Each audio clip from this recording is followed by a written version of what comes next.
They mocked her from the minute she walked onto the range, but when Tasha Merriweather raised her weapon, one shot changed everything they thought they knew.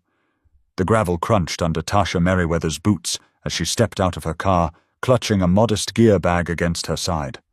The sun was already beating down hard over the flatlands of Pflugerville, Texas, and the wide, open shooting range looked just as dry and unforgiving as the air around it. Tasha adjusted the strap of her bag and glanced around. Wooden benches lined the front of the range. Men in faded ball caps and work shirts leaned back, sipping from dented thermoses, talking low and laughing between puffs of cigarette smoke. She could feel it already. The sideways glances, the slight pauses in their conversations. At 42, Tasha had walked through enough rooms to know when she wasn't expected, and wasn't exactly welcomed, but she wasn't new to feeling out of place. Being one of the few black women in her nursing program all those years ago had taught her how to square her shoulders and keep moving. She hadn't come out here for anyone's approval. She was here for herself. Still, a flicker of nerves jumped in her stomach as she headed toward the sign-in desk. A tall man with sunburned cheeks and mirrored sunglasses barely looked up as she approached. His voice was dry, almost disinterested. "First-timer?" he asked, eyes lingering on her jeans and basic equipment bag. "No," Tasha replied simply, offering a small smile. "Just haven't been here before." The man scribbled something on the sheet and jerked his thumb toward the firing lanes without another word. Tasha signed her name, neat and careful, and made her way to a far station away from the main group. She could still hear a few of the men chuckling among themselves, one of them muttering something about city folks thinking they can shoot. She took a deep breath, laying out her gear. A simple 9mm pistol, nothing fancy, cleaned and maintained with care. Next to it, a small box of ammunition, neatly arranged. She pulled her earmuffs up over her ears and adjusted her stance. She could hear her grandfather's voice in her head, low and calm from all those afternoons on his farm in Bastrop. "Steady hands, steady heart, baby girl." Behind her, she felt the weight of eyes watching, silent, amused, waiting. But Tasha had long since learned not to perform for anyone. She squared her shoulders, loosened her knees, and focused on the paper target flapping gently at the other end of the lane. She hadn't fired a shot yet, but her heart was already pounding, not from fear, but from the thick silence gathering around her. She could feel it like humidity, heavy and uncomfortable. A couple of guys a few lanes over made a show of loading their rifles, loud and careless. One of them called out to his buddy, not bothering to lower his voice. "Bet she flinches." Tasha didn't react. She just loaded her magazine, slid it into place, and cocked the gun with a sharp, clean motion.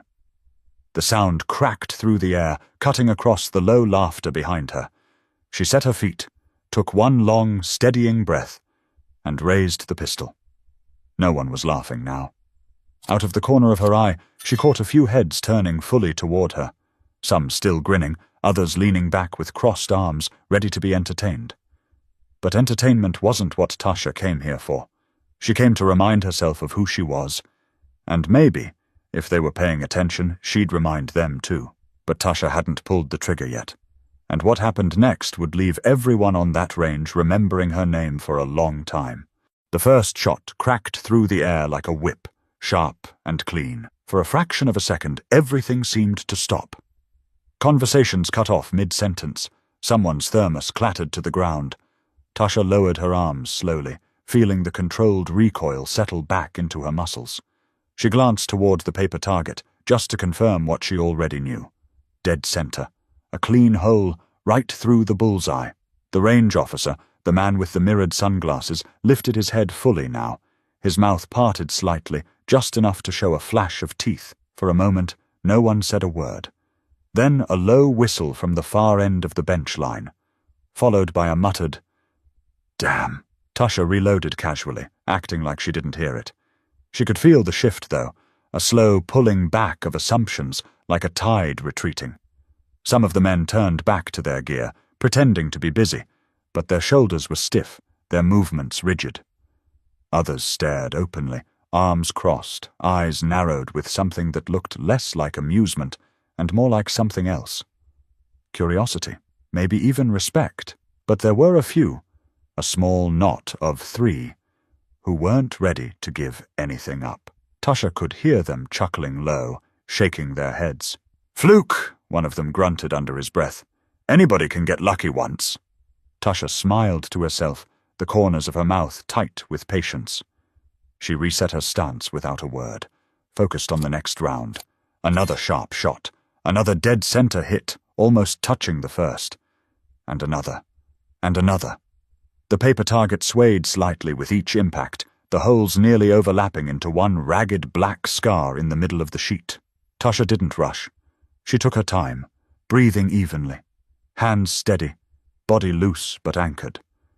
By the time she lowered her pistol again, the whole front line of shooters was pretending not to watch her, and failing miserably. The man closest to her, a heavy-set guy with a thick beard and a bright orange hunting vest, finally broke the silence. "Where'd you learn to shoot like that?" he asked, his voice a little too loud, a little too forced. Tasha pulled off her earmuffs and let them hang around her neck. She met his gaze squarely. "My grandfather," she said, "taught me when I was about 12. The bearded man shifted awkwardly, scratching the back of his neck. "Well, hell! Guess he taught you right." A few others murmured in agreement, nodding reluctantly. But from the corner of her eye, Tasha saw the group of 3 troublemakers, the ones who'd laughed earlier, watching her with tight mouths and squinted eyes. Their posture wasn't friendly. It wasn't impressed either. If anything, it felt defensive, like her skill was some kind of threat. One of them, a wiry guy with a ball cap pulled low over his eyes, finally spoke up, his tone thick with sarcasm. "Yeah, okay. But bet you can't keep it up with a rifle." The bait hung heavy in the air. The others watched, waiting to see if Tasha would take it. She could have laughed it off, could have packed up and left, her point made. But Tasha didn't move. Instead, she tilted her head slightly, considering. "Got one I can borrow?" she asked calmly. The wiry man smirked, tossing a battered .22 caliber rifle onto the bench between them with a loud clatter. "Knock yourself out," he said. Tasha picked it up, checked the chamber, and loaded it like she'd done it 1,000 times, because she had. Her grandfather had made sure she knew her way around more than just a pistol. She took her position again, set her aim, and fired 3 quick, controlled shots in a tight triangle formation at the center of a fresh target. When she finished, she set the rifle back down with a soft clack and stepped aside. The wiry man's smirk faltered. Every shot had landed exactly where it was supposed to. But the looks on their faces weren't the only thing starting to change, and before long, Tasha's quiet power would shift the entire energy of that range. It didn't take long for word to travel down the firing line. A few people who hadn't been paying much attention before were now inching closer, trying to look casual. Some leaned back on their benches, others wiped their hands on their jeans and stood a little straighter, pretending they just happened to be facing her direction. Tasha stayed in her own world, reloading calmly, as if this sudden wave of attention didn't touch her. Inside, she could feel her chest tightening, not with nerves, but with an old, tired feeling she knew too well. That stubborn itch that told her, "You'll have to be better, cleaner, sharper, always." It wasn't fair. It never had been. But she'd learned not to waste time wishing for fairness. She focused on the next target. New paper, fresh and crisp. This time, the range officer himself wandered down the line, stopping a few feet behind her. He didn't say anything. Didn't have to. His crossed arms and slow nod were enough to show he was watching closely now. Tasha fired another round. Dead center. Another. Slightly off to the left, but still within the bullseye ring. Another. Sliced cleanly through the first hole like threading a needle. Each shot carried a crisp sound that felt heavier than just noise. It felt like permission, like a slow, reluctant opening of doors that most days stayed firmly shut. As she worked through her set, she caught bits of low conversation drifting behind her. "She's good," Real good. Better than half of us here. One man laughed, short and embarrassed. Better than me for damn sure. The wiry man who had challenged her earlier didn't say anything this time. He was busy breaking down his own rifle, focusing too hard on the bolts and screws, pretending she didn't exist. Tasha didn't gloat. She didn't grin. She simply kept moving, calm and measured, the same way her grandfather taught her. In between rounds, she wiped her palms on her jeans more out of habit than need. Her mind flickered briefly to her kids back home, Jordan, who was 16 and already taller than she was, and Mia, just turned 9, who still insisted on sleeping with a nightlight. Tasha thought about how she wanted them to see her one day, not just as their mom, but as someone who didn't back down, even when things got uncomfortable. Another shot. Another bullseye. One of the older men down the line, grey hair curling out from under his baseball cap, finally broke the growing tension. "You teach classes?" he called out, half joking, half serious. Tasha smiled without looking up. "No, sir," she said. "Just learned to listen good." There was a ripple of quiet laughter. Not mocking this time. Genuine. Respectful. For the first time all morning, the air around her shifted from heavy to light. People started to talk more freely, comments flying back and forth. Questions about what kind of training she'd had, what brand of ammo she preferred, even a few sheepish admissions about struggling with accuracy themselves. It wasn't perfect. Some were still skeptical, still stiff with the kind of pride that made it hard to admit they were wrong, but the ice had cracked. And that was enough for now. Tasha lowered her weapon, carefully ejected the magazine, and set it aside. She had come here thinking it would be a lonely afternoon, maybe even a miserable one. She had braced herself for judgment, and she'd gotten it. But not for long. Because skill talks, patience talks, grace under fire talks louder than any whisper or sideways glance. But not everyone was ready to let go of their first impressions yet, and the real test for Tasha was still coming. The smell of gunpowder hung thick in the warm afternoon air as Tasha packed her pistol back into her case. She could feel the subtle difference now. Not just the curiosity or admiration, but something deeper, something harder to name. It was like the room had shifted its weight. Still, not everyone was ready to treat her as an equal. The wiry man who'd challenged her earlier, his name, she overheard, was Buck, kept shooting sideways glances at her. Tight-lipped, hands fidgeting as he reloaded his rifle again and again. It was clear that losing face in front of the others had gotten under his skin. Tasha zipped up her bag slowly, staying quiet. She didn't need to rub anything in. But she also wasn't going to shrink herself just to make someone else comfortable. Buck finally snapped, slamming a magazine into place, louder than necessary, and stepping into the lane beside her. "You think you're better than everybody here?" he barked, voice sharper than the crack of gunfire. Tasha looked over calmly, blinking once. "No," she said. "I'm just here to shoot." Buck sneered, shaking his head. "Sure. Bet you think you're hot stuff 'cause you got lucky a few times." From the bench nearby, the heavy-set man in the orange vest, the one who'd asked about her earlier, stood up slowly, wiping his hands on his jeans. His name, Tasha had caught earlier, was Roy. "That didn't look like luck to me," Roy said, his voice steady. A few others mumbled in agreement. Buck ignored them. He squared his shoulders, lifted his rifle, and fired a sloppy round downrange. The shot hit the target, but it was way off-center, tearing the paper near the edge. Tasha said nothing. She didn't need to. Roy shook his head and walked over, standing between them now. "Look," he said, turning toward Buck. "You want to get better. You watch people who know what they're doing. You don't tear 'em down." Buck's jaw worked like he was chewing something bitter, but he didn't argue. He muttered something under his breath and stomped back toward the benches, slamming his rifle down louder than necessary. The tension eased like a stretched rubber band finally snapping loose. Roy turned back to Tasha, offering a nod, not the stiff kind, but the real kind that said, "You've earned it. You come back next weekend," he said. "We got a little club, marksmen only. Could use someone like you." Tasha hesitated. She wasn't used to being invited, not in places like this. Her life had taught her that, often, those doors stayed closed no matter how hard you knocked. But she saw something genuine in Roy's face, and in the way some of the others had softened too. Not in pity, but in respect. "Maybe I will," she said, smiling slightly. Roy chuckled. "We even got a barbecue after. You bring that aim of yours, I'll bring the ribs." There was laughter again, easy and rolling across the firing line. For the first time all day, Tasha felt the tight knot in her stomach loosen. It wasn't about showing off. It wasn't about beating anyone.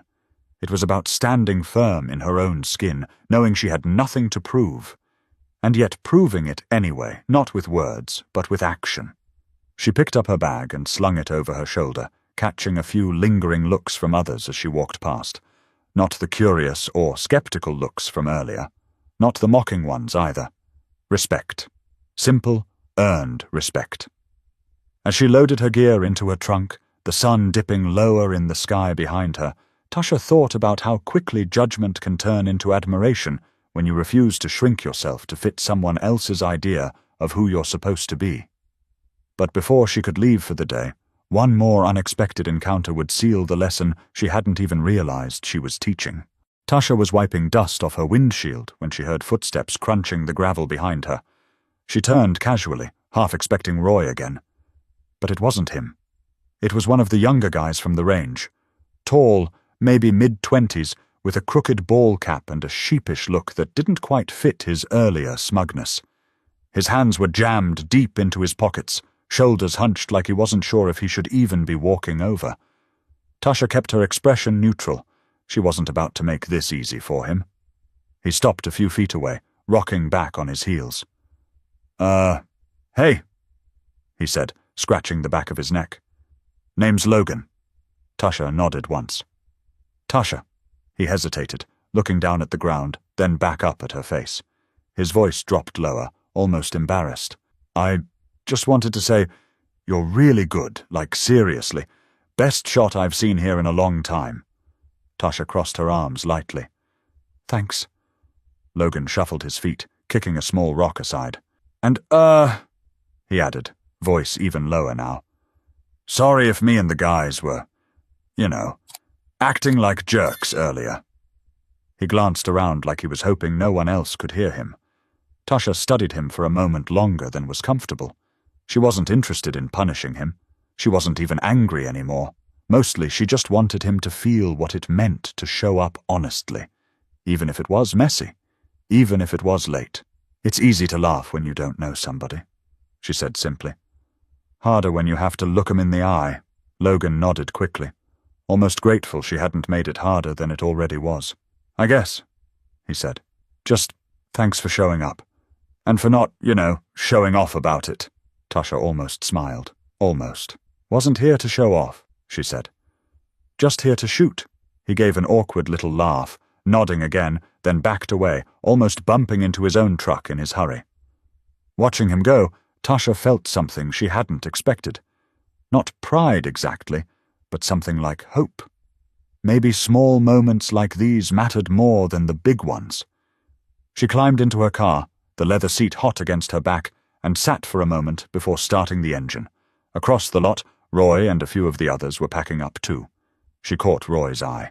He lifted a hand in a short wave, not casual, not meaningless, a real acknowledgement.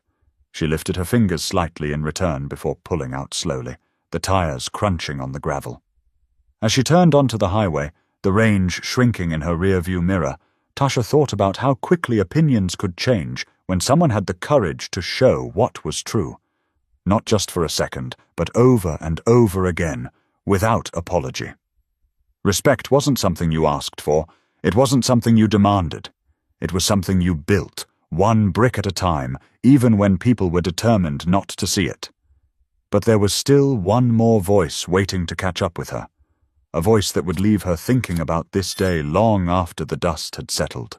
The gas station just outside of Pflugerville was quiet when Tasha pulled in. She parked by the pump, letting the engine idle a moment longer than needed. The adrenaline from earlier had finally worn off, leaving a tired, buzzing kind of awareness in its place. She wasn't ready to drive the whole way home yet, not without a few minutes to let her mind catch up with everything that had happened. Inside, the store was cool and smelled faintly of old coffee and motor oil. Tasha grabbed a bottle of water from the cooler and stood in line behind a man in a faded flannel shirt. She barely registered him until he turned around, a brown bag tucked under one arm. It was Buck, the same wiry man who'd challenged her so hard at the range, standing less than 3 feet away, looking just as surprised to see her as she was to see him. For a second, neither of them moved. Then Buck cleared his throat awkwardly and shifted the bag higher up on his hip. He started, voice low. Listen. Tasha stayed silent, letting him figure it out himself.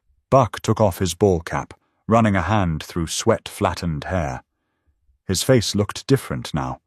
Less hard, more worn. You're real good, he said finally. No sarcasm, no bite, just simple words, delivered rough like gravel, but true all the same. Tasha nodded once. Appreciate it. Buck hesitated again. His eyes dropped to the ground, then back up. Shouldn't have come at you like that, he muttered. Wasn't right. It wasn't an excuse. It wasn't even an apology in so many words. But Tasha knew enough about men like him, about people who carried pride like armor, to recognize when they were laying it down the only way they knew how. She took a slow breath and let it out. Sometimes, she said evenly, you gotta see something different to realize what you're missing. Buck looked at her for a long second, then gave a single nod. A real one this time. Yeah, he said gruffly. Guess you're right. He shifted his bag again and walked out without another word, pushing the door open with his shoulder. Tasha paid for her water and headed back to the car, the heat already rolling off the pavement in shimmering waves. She sat for a minute behind the wheel, sipping from the bottle, thinking. It would have been easy to be angry, easy to walk away from all of it with bitterness lodged deep in her chest like a splinter, but she didn't feel bitter. She felt steady, because today had been a reminder, not just to them, but to herself. People will judge you before they know you. They'll measure you by the shallowest parts of themselves. And sometimes, no matter how skilled you are, no matter how calm or brilliant or strong, some of them still won't want to change. But that's not your job. Your job is to stand in your truth, even when it's uncomfortable. Especially when it's uncomfortable. To be undeniable, not because you're loud, but because you're real. Tasha started the engine, pulling back onto the highway, letting the long stretch of road unfold ahead of her. She thought about Mia and Jordan again, and how someday they'd face their own moments of being underestimated, of being judged before they even opened their mouths.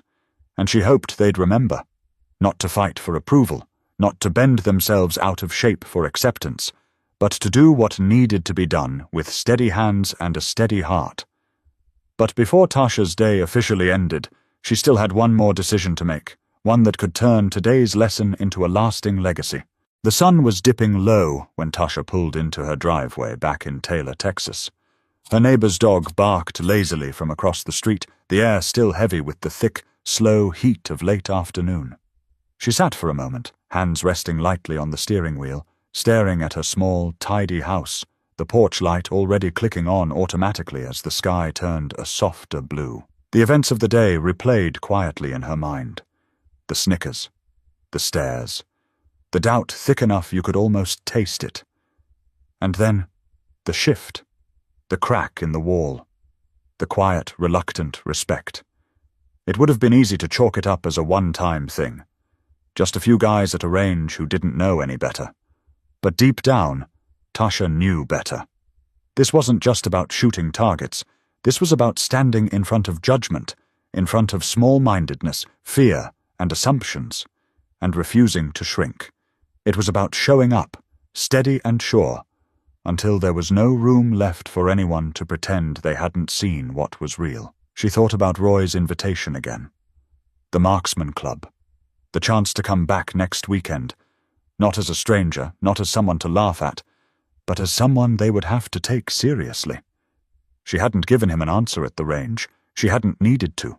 Tasha smiled to herself as she finally climbed out of the car, feeling the warm gravel press through the soles of her boots. Inside, Jordan was sprawled on the couch, headphones slung around his neck, a half-eaten sandwich perched dangerously on the armrest. Mia was at the kitchen table, colouring intently, her small fingers smudged with bright crayon marks. Both of them looked up when she walked in. "Hey, Mama," Jordan called lazily. Mia grinned. "Did you win?" Tasha laughed softly, setting her keys down on the counter. "Something like that," she said. She ruffled Mia's hair on the way past, heart swelling unexpectedly in her chest. Because today wasn't really about hitting bullseyes or impressing a handful of strangers at some dusty range outside Pflugerville. It was about making sure these two kids grew up knowing exactly who their mother was, and maybe seeing a little of that in themselves. It was about laying down something solid under their feet, a belief that you don't have to fit anybody's expectations to belong. You just have to be willing to show up every time and let your actions speak louder than anything else. Tasha grabbed a glass from the cabinet and poured herself some sweet tea, leaning back against the counter as the house settled around her. Tomorrow she'd call Roy and tell him she'd be there next weekend. She'd keep showing up, not because she had something to prove, but because she had something to live. Because every time you refuse to let someone else write your story, every time you stand tall and stay true, you make it just a little easier for the next person to do the same. And maybe, just maybe, that's how real change starts. Not with speeches, not with shouting, but with steady hands, a steady heart, and the courage to pull the trigger when it counts. If this story made you feel something, if it reminded you of a moment when you had to stand your ground, don't keep it to yourself. Share it. Subscribe to the channel. We've got plenty more stories coming your way. Stories about real people, real strength, and the quiet kind of courage that changes everything.